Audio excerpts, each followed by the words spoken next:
How's it going, ladies and gentlemen? One thing about me is that I do not want my history to be a mystery, right? And I'm not trying to be slick about anything. I've always tell the truth. I'm a photojournalist. I have to always be transparent. It's one of the rules and regulations and code of ethics by the NPPA, which I'm a proud member of and have been for about a year. What you're gonna have to understand is that we have a lot of disgruntled readers that may have took issue with the latest article regarding one Puff Daddy or P. Diddy, whatever his name is, and one Cassie, whom of which we have no affiliation with, or we don't even know these people. And I'm quite sure that many of you guys out there don't have any affiliation or know these two people. But one thing you have to also understand is that as a photojournalist, my job is to write. My job is to cover stories. My job is to shed light where oftentimes there isn't any light or there isn't any clarification. And we don't engage in biased reporting. We don't take sides here or there. We don't take his side. We don't take her side. We just simply point out the facts. And it's up to you to decide. And this is why we're here today, because you decide that VEDA magazine is in fact taking sides, and we're not. But before we get into what's going on now, let's talk about what happened previously. So we had a couple people, well, not a couple people, many people, that decided that they didn't like the position that VEDA espoused to the world.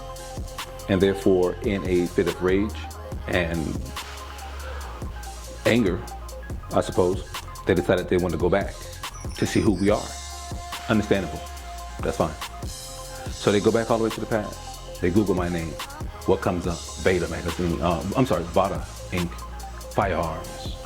Firearms safety guy. The lack of firearm safety. Books. You know, stuff like that. Okay, that's fine.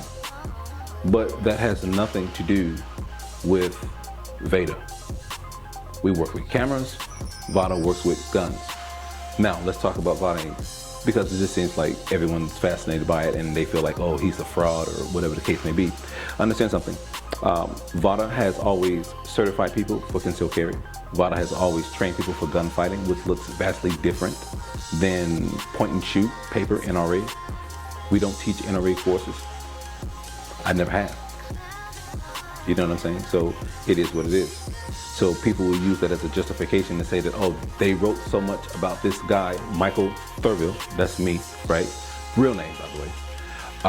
That, oh, okay, it must be true. But it's not. Those people, again, who failed to read the article, who failed to see the heading in the article in which we stated that we don't condone people assaulting people of any kind, they failed to understand that what VEDA Inc. does is for a different purpose other than what people tend to think the usage or training protocols for firearms are. On top of that, you're also going to see that I was arrested twice. That's what you're going to see. One time was for shooting someone. You're right, I shot him. Want to know why I shot him? I shot him because he was discharging, a felon by the way, was discharging a firearm, endangering a woman and her child. So I shot him. I was a correctional officer at the time in North Carolina, and I don't regret it. I'll do it again. Fast forward to today, I was in the police academy in, what was that, 2022? Clean, by the way. I worked for the state of Texas as a correctional officer, segregation officer. All right. And so I decided I was going to go to the police academy. Remember, I've been locking up people, handcuffs, going hands on hand, shooting people, running guns, 18 years. It's really, besides teaching and this camera, it's pretty much all I know. I'm a sociologist, master's, sociologist, bachelor's, you know, went to college, universities.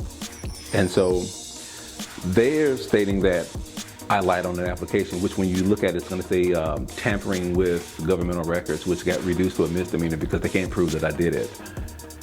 Okay, so the issue with that was that when I applied for the police academy, I gave them my Texas driver's license, which has my military designation on there. It says veteran on the bottom. and I gave him my DD-214. But because I was working at Darrington, and I don't know what time I'm gonna get off from work, I was trying to rush to meet the deadline for the police academy. And I literally checked the wrong box when it came to military service. They had a bunch of military terms that I'm not gonna be familiar with because I'm Army. I'm not Navy, I'm not Marines, I'm not Coast Guard. They failed to put the proper jargon, if you will, that I would understand as someone in the Army. And I literally checked the wrong box. Everything else, 99.8% of the application was completed in the correct form. What happened there?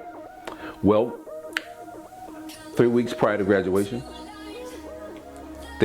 a guy pulled me in. His name was Dan Blackford over at College of Mainland. And he says to me, you're part of a black identity extremist group, which I'm not. Like I say, I train a lot of people. And I didn't know that these people went out there and utilized my techniques, right, to ambush police officers. I didn't know that. I didn't even live in Texas at the time. I was in North Carolina. I have no idea, right? In fact, I didn't even know until they called me into the office. I told them, that's not me. I got nothing to do with that. I don't even live here. I'm quite sure if I was part of that, the FBI would have came knocking at my door because that would be considered an interstate case. So, with that being said, my director says, I'll give you an option. You can leave the academy or I can make your life a living hell. That's what she told me. I didn't know what to do.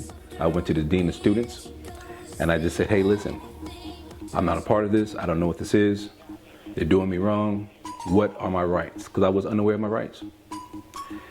What wound up happening was Dan Blackford was fired because it was the second time he discriminated on a black student.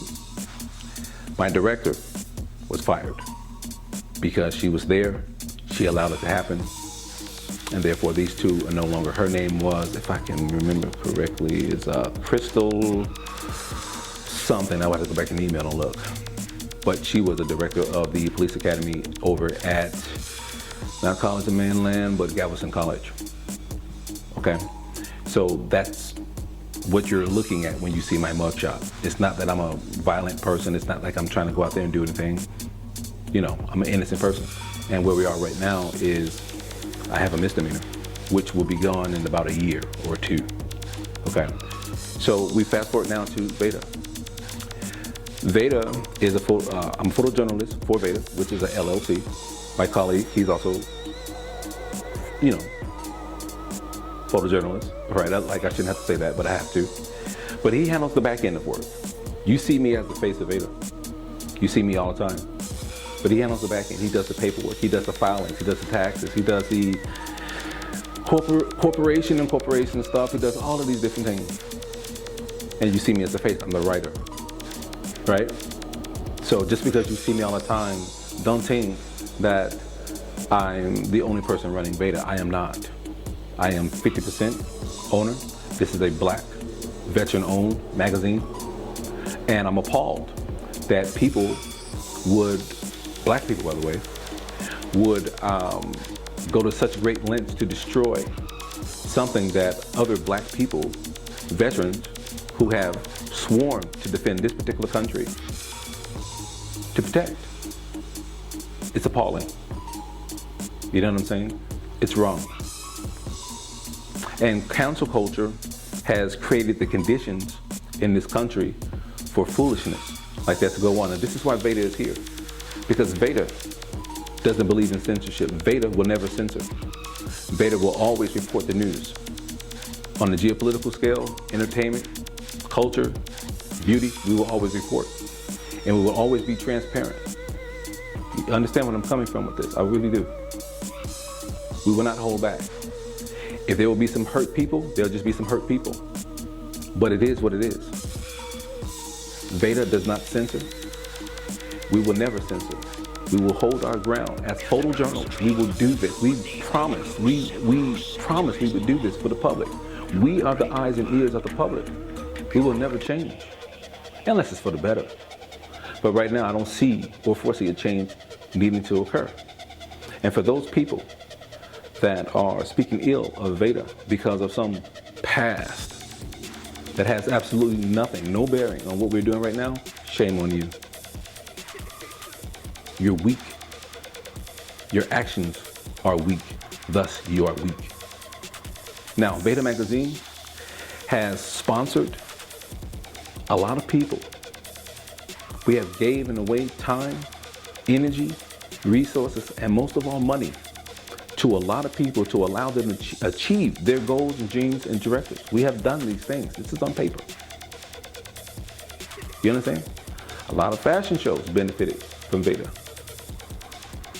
And if a model comes to you and say, well, I don't like what VEDA said, it's because they didn't like the truth. Ma'am, you are too fat to walk in our fashion show. Ma'am, you are too big to be here in this capacity. We will not hesitate to tell you that.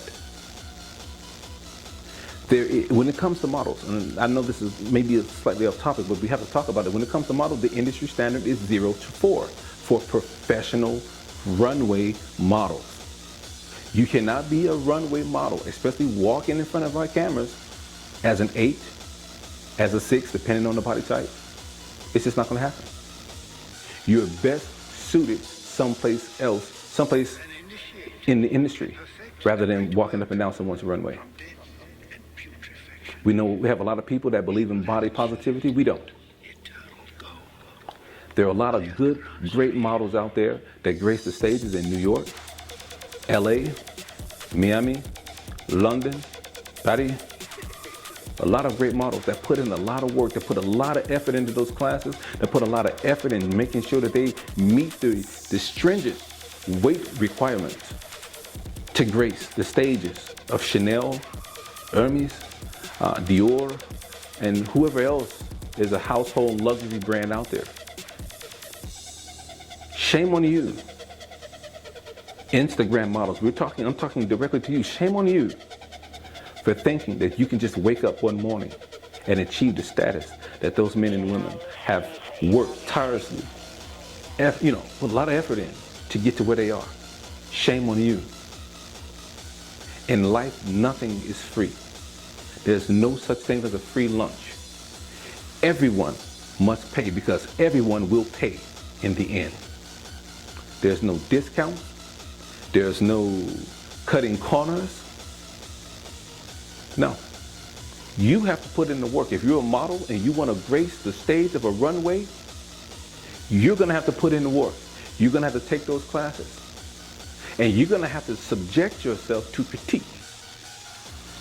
That's the only way you're going to get better. So, my history is not a mystery. My question is, what's next?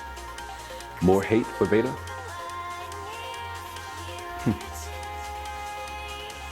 Go ahead, bring it. Because VEDA will never stop doing what it does. And that is reporting, bringing to you the best we can in analysis concerning geopolitics, beauty, culture, and entertainment. We are photojournalists, and we adhere to the NPPA standards of reporting. This is Michael Thervil of VEDA Magazine LLC reporting. I'm out.